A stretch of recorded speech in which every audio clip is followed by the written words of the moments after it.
আমরা সেলিব্রেট করতে চলেছি হোলি বা দোল উৎসব। এই হোলি বা দোল উৎসবে কিছু প্রিকশন এবং প্রিভেন্টিভ মেজার নেওয়া অবশ্যই দরকার আছে। যে কালারটি ইউজ করবেন সেটা যেন অর্গ্যানিক হয়, অর্থাৎ ফুলের পাপড়ি থেকে যে কালারগুলো হয় সেগুলো ইউজ করার চেষ্টা করবেন। যদি আপনারা কেমিক্যাল কালার ইউজ করেন সেইগুলো কিন্তু তার মধ্যে অনেক হেভি মেটালস থাকে, যেমন মার্কারি, লেড, ক্রোমিয়াম, এইগুলো থাকার জন্য আমাদের বিভিন্ন রকম রোগের সৃষ্টি হয়।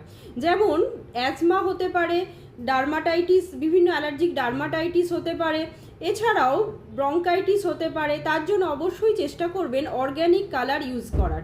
এবার যখন রং খেলতে যাচ্ছেন অবশ্যই তার 2-3 দিন আগে কোনো হেয়ার বা ফেসের কোনো ট্রিটমেন্ট করবেন না, বিশেষ করে ব্লিচ করবেন না।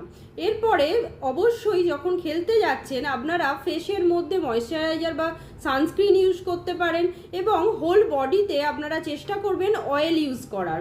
এরপর ফোল্ডগুলোতে আপনারা ভেজলিন মেখে নেবেন।